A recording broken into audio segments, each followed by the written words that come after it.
आज हम झीलों की नगरी उदयपुर पहुंचे हैं। बड़ा कमाल का शहर है जहां भारत ही नहीं विदेशों से भी सैलानी पहुंचते हैं। ये आज फतेह सागर जिसको हम देख रहे हैं, ये महाराणा फतेह सिंह जी ने बनाया था।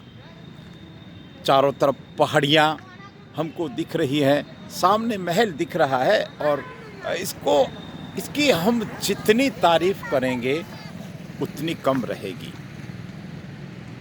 यहाँ गंदगी का नामो निशान नहीं है, गंदगी का नामो निशान नहीं है। बहुत साइंटिफिक तरीके से महाराणा फतेह सिंह जी ने इस झील का निर्माण करवाया। देखिए, उदयपुर झीलों की नगरी है। इसका उदयपुर को बसाने का श्रेय महाराणा उदय सिंह जी को जाता है। 500 साल पहले उदयपुर बसाया था। यहाँ वर्षा जल संरक्षण, जिस शहर ने भी वर्षा जल संरक्षण कर लिया, आप सच मानिए वो शहर आबाद हो गया। उन्हीं में से ये उदयपुर की नगरी है। बहुत विशाल है ये झील, ये फतेह सागर झील। आज हम विशेष रूप से सिरोही टेम्पल्स में सिरोही की विरासतों को अक्सर दिखाते हैं, लेकिन आज इच्छा हुई हम भारत की उस विरासत को, हम राजस्थान की उस विरासत को आपको दिखाने का विनम्र प्रयास कर रहे हैं। ये देखिए, ये यहाँ दिखाने के लिए इतना कुछ है कि आप देखते रह जाएंगे। आपको पूरा दिन कम पड़ेगा, इसको समझने में आपको महीने लग जाएंगे। जहाँ पर देखिए, इसको बनाना और फिर सहेजना, ये दोनों बातें बहुत महत्वपूर्ण है। लेकिन हर जगह को ये सहेलियों की बाड़ी, आयन, ये वो स्थान है एक जिनके बारे में बहुत कुछ कहा जा सकता है।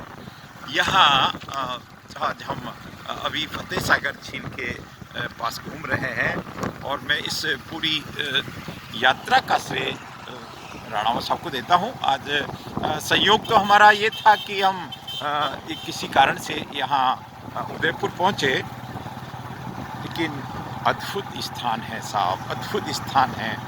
और इसीलिए मेवाड़ का तो एक अलग महिमा है। कभी मुगलों की अधीनता स्वीकार नहीं की, यहाँ भक्ति का, यहाँ वीरता का, शूरता का यहाँ।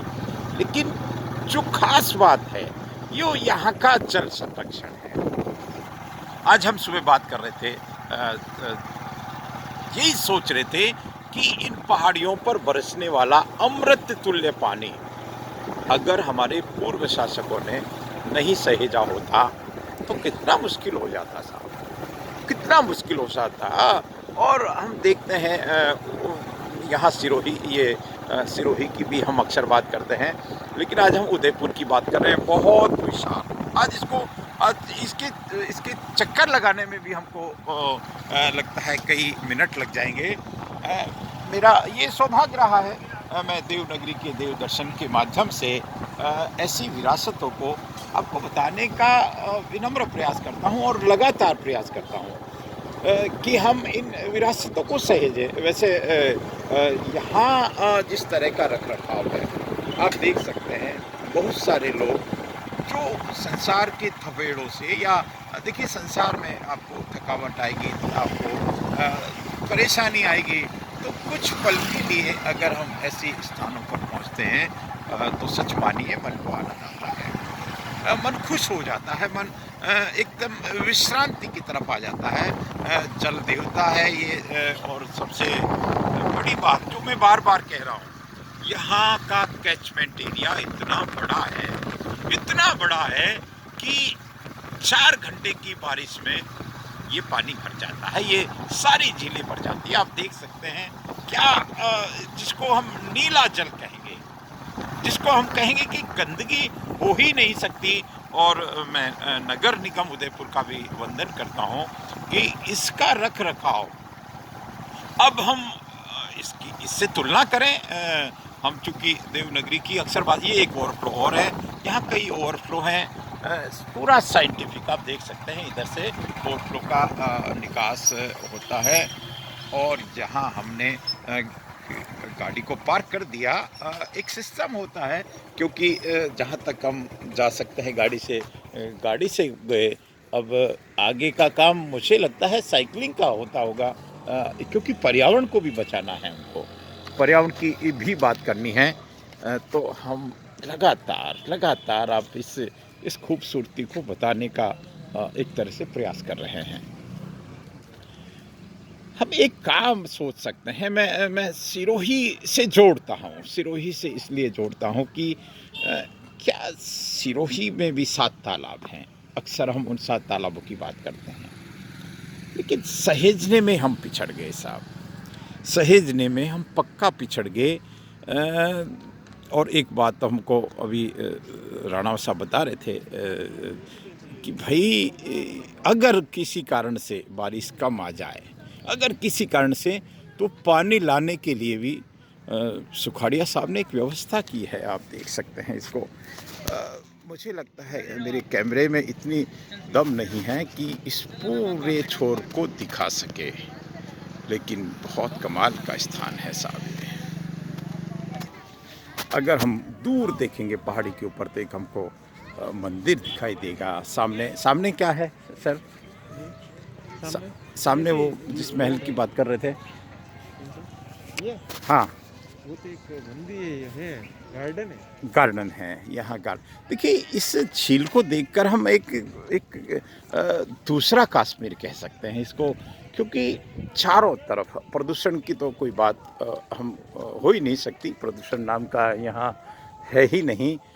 यहाँ इस पानी की खूबसूरती के कारण, यहाँ इस जल के कारण, जल संरक्षण की अब आप देख सकते हैं यहाँ इस झील की औसत गहराई 18 फीट है। इसमें उतरना नहाना जानलेवा हो सकता है। ये इस तरह के संरक्षण यहाँ हमारी भारतीय राजस्थानी जो लोक परंपरा है उसका भी हम एक दर्शन कर रहे हैं। देखते रहें आप इस फतेह सागर। यहाँ ये 2 प्रमुख बड़ी झीलें हैं। पिछोला झील की भी यहाँ अक्सर बात होती है, वो भी बहुत बड़ी है। और फतेह सागर झील ये तो कमाल की है, ये हमको सामने दिख रही है। ये इसको देखिए, पानीदार उदयपुर इस झील के इसका पानी उपयोग में आता है साहब। इसका पानी पीने के उपयोग में आता है आवश्यकता के अनुसार, और पूरी जिसको हम टेक्नोलॉजी कहेंगे उसके आधार पर यहाँ हम एक दूर अगर कोशिश करेंगे तो ऊपर सज्जनगढ़ है। इस झील के उस किनारे पर महाराणा सज्जन सिंह जी ने उसको बसाया था। उसको भी हम वहाँ जाकर देखने की कोशिश करेंगे। लेकिन आप देखते रहें, जल देवता की इतनी पूजा जो शहर करता है, और मैं तो कहता हूँ हर शहर को करनी चाहिए। जल को दूषित करने का तो एक बड़ा दंड का प्रावधान होना चाहिए। पानी गंदा कैसे कर दे कोई, फिर भले गंगा की बात हो, नदियों की बात हो, फिर भले तालाबों की, सरोवर पोखरों की बात हो। और ये शिक्षा हमको इस फतेह सागर झील से तो लेनी ही चाहिए। यह हमने देखा चारों तरफ से कि गंदा पानी जा ही नहीं सकता, और जाने का कोई सिस्टम भी नहीं है, जाने का कोई गंदगी यहाँ फैला नहीं सकता।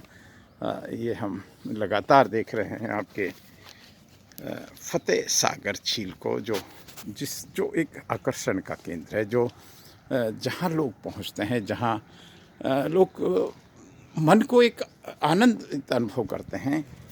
ऐसी फतेह सागर झील उदयपुर की शान है, राजस्थान की शान है, हमारे भारत की शान है साहब। ये भारत की शान है। हम देखें चारों तरफ पहाड़ियों का।